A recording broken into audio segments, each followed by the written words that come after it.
Are you looking for the best cold plunge on Amazon?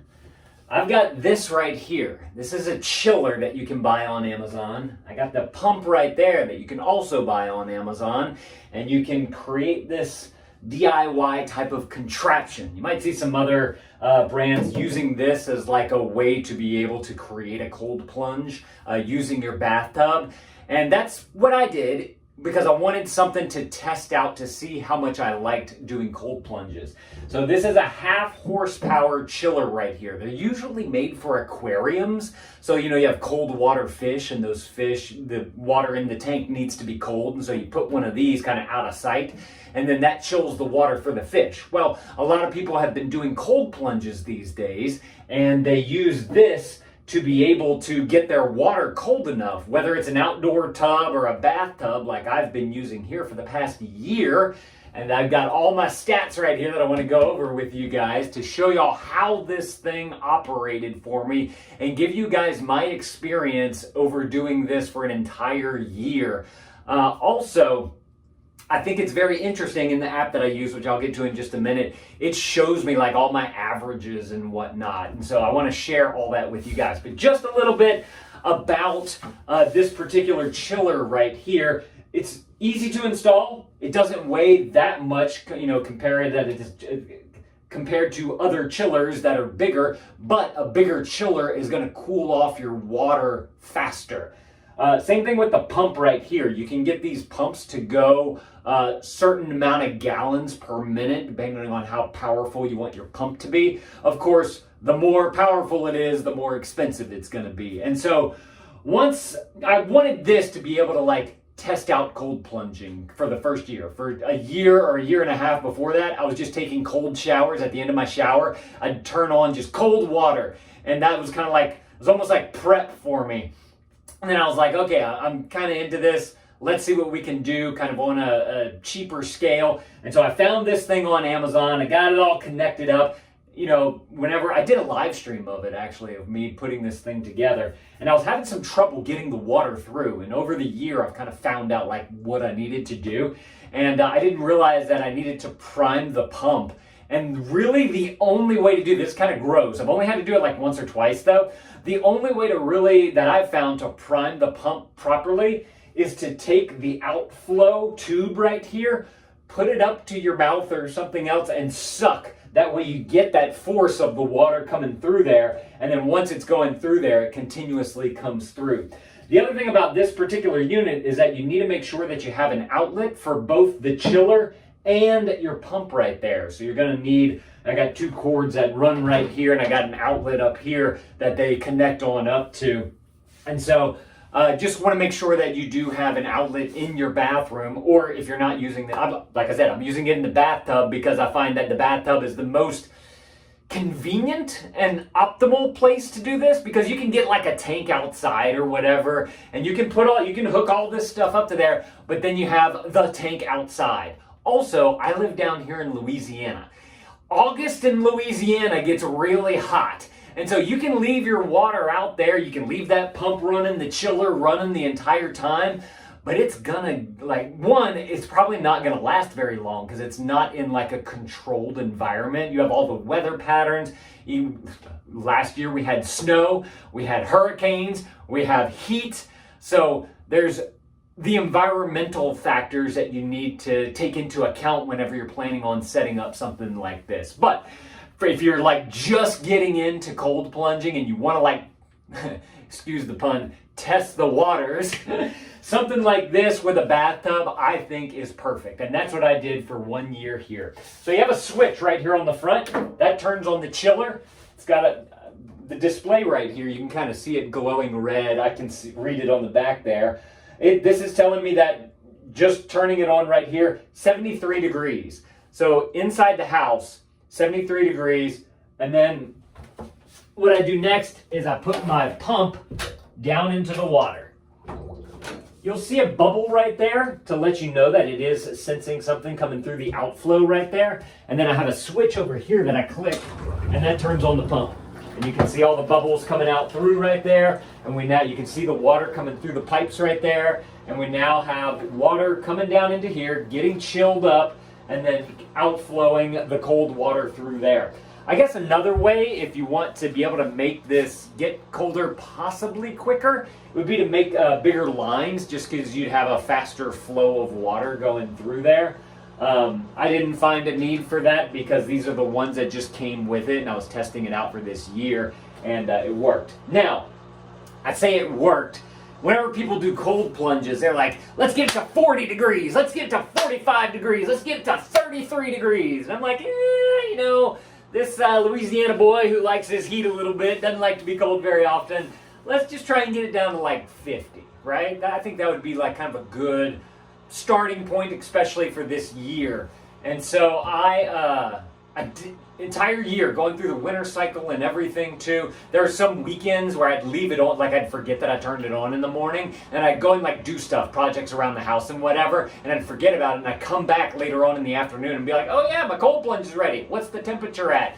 And I was always disappointed with the temperature, especially whenever I left it on for like literally probably 6 hours or something like that. And I think it's just because of the capacity of the chiller right here.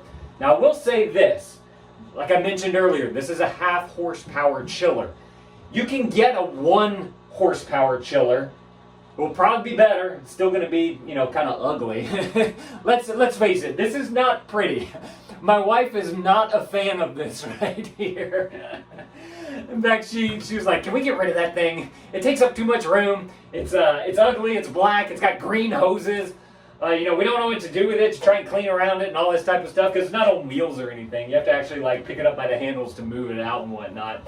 And so, all that being said, there are a lot of things that not a huge fan of this thing for, because I'm ready to move up, I'm ready to upgrade. And so if you're at that point, they make chillers that are bigger, like the 1 horsepower, but again, it's not going to be the cutest thing in the bathroom. But that would be the way to be able to get it down to a lower temperature. And so you're probably wondering, Dad, Wayne, what temperature did you get it down to while you were doing this for your year-long project? So the lowest temperature that I ever got was 54 degrees. Close to what I wanted it to be. I was kind of going for that 50. But if I look at my app right here that I use, where I log all of my cold plunges, it tells me my lifetime stats here, and my average temperature is 60 degrees. And I mean, it's cold. Like whenever I got it down to like 58, 57, I would get a little bit of a shiver going, which is actually a good thing. But the 60 degrees, like, I get in that and I'm like, all right, yeah, we're sitting here. Like my body I'm at a point where my body needs a colder temperature, and I haven't gotten to that yet. So 54 was the lowest. That was the day where I just kind of left it on and forgot about it. I think it was either in the late winter or springtime, so the weather outside wasn't like super duper hot. These days, middle of August, I'm lucky to get it down to like a 63 or a 64. This morning, I woke up a little bit later, and so usually what happens is it doesn't have like any kind of timer or schedule that you can set on it. And so whenever I wake up in the middle of the night to go use the bathroom, I've got to click this switch on, I got to flip that switch back there, and I put so back up for a little bit. Every night I take a shower, and at the end of the shower, I plug the thing, and I fill it up with water. That way, throughout the night, during the coldest point of the day, hopefully, it is able to cool it down to the room temperature, and then I drop the pump down into the water, and then in the middle of the night, whenever I got to get up to use the bathroom, I come in here and I flip that on and I turn that on. But it's not every night that I wake up in the middle of the night. So I can't set a schedule for this thing to automatically turn on so that it's, cooling down for me throughout the day. And so that's been kind of one of the struggles with this kind of homemade DIY cold plunge thing. Like I said, you can buy these on Amazon, and they'll get your water cold, depending on what you think cold is. But it's just, if I were to do it again, I'd probably get a 1 horsepower, although I go back to the ugliness of it. It would still be quite ugly. And if you know, if you don't live with anybody else, that may not be that bad of a deal. But also, whenever you go to price the 1 horsepower ones, like those are a lot more expensive. And once you get into that price range, you might want to start looking at some of the other products that are on the market to be able to not only look better, have the higher horsepower, not have the ugly hoses and all this, a little more something that someone else in the family might like looking at. Put it on a schedule. If there's something out there that can be put it on a schedule, that would be awesome, because then at the end of the night, after I draw my water, I can, you know, put a hose in there and then have it do some kind of schedule where it automatically kicks on in the middle of the night and I don't have to worry about it. That would be super cool. So just to give you guys an idea of my stats here, I've done 250 cold plunges that I could record on the app. So the highest temperature that you can record on the app is 65 degrees. So if I'm doing a cold plunge at 66 degrees or higher, it's not going to record it into the app for me, which is kind of a, you know, it's one of those things. And so that doesn't include that. And then I also, you know, we travel a lot and whatnot, so there's probably 2 months out of the year that are not included in this. So I wanted to point that out to give you guys an idea of my stats, just to let you know my average weekly stats right now in August. It's sitting at 83 degree temperatures. I did 3 sessions, and the average time, since it was a hotter temperature, I spend more time in there, and it was a 5-minute plunge. So the other thing that I wanted to point out about this particular chiller, and I don't know if the other ones on the market have a solution for this.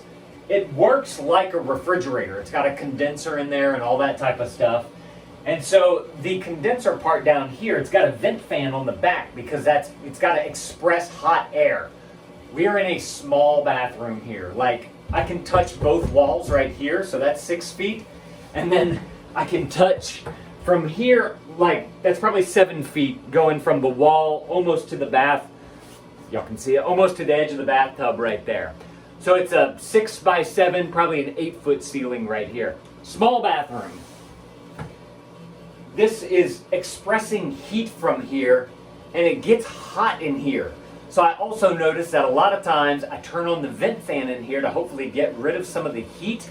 Sometimes I don't remember that, and then of course that's going to affect the water temperature as well, because the heat's in this small room. In fact, one day so just to show you guys, on top of the shower here, I keep a meat thermometer, and I just simply open this on up and I test my water through there. So I can put it into here. I don't know if y'all can see that. That is reading 85 degrees right there, 85.8 degrees. This is reading 84 right here on the front of the chiller. So I wanted to point that out because, one, there's usually like a 2-degree difference that I've noticed whenever I measure everything, comparing the here to the actual water.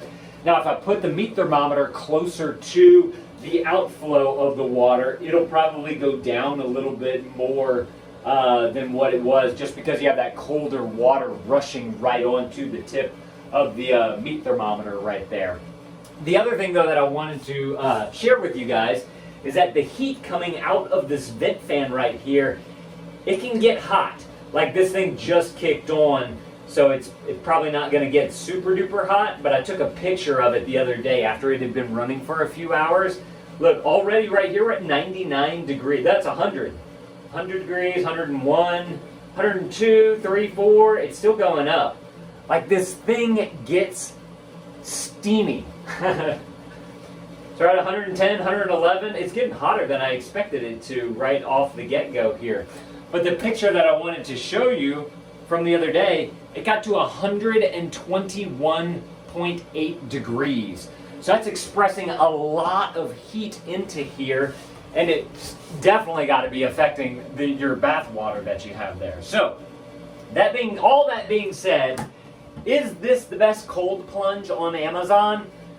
For getting started, yes, because it's a small one that you can kind of test the grounds with, see if this is something that you wanted to stick with. If you already know that you want to stick with something like this, and you don't mind the ugliness of it, and you know it's limited in what it can do, then you might want to consider getting the 1 horsepower, what do you call this, chiller, because it'll do it a little bit faster for you. It'll get it colder faster. But then you also might want to consider getting the bigger pump so it can pump more gallons through. Now, I will say this. A company reached out to me. Actually, I reached out to them because I really like their product. I was very curious about it. And if you want to do like a bathtub style of cold plunge, this company right here makes this thing. And I'm very excited to get it installed. It's called Home Plunge. So that's the unit right there. I'm gonna remove this thing and I'm gonna put that right there. That right there, that looks good, right? Like that is a sexy looking model right there. That is a B, and it you know what? I think what really does it for me is like you have a white bathtub with the white toilet, and you got this ugly black thing down here.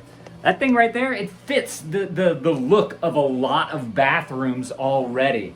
And it's on wheels, so you can easily move it around. And I'm very curious to get this thing set up so I can really see the performance of it. The heat, does it have a schedule? What does the hoses look like? How does it look once it's all done and whatnot? If you guys want to check that out below, I'll do that. But if you guys just want to get started, y'all can go ahead and check this product listing below as well. If you just want like a simple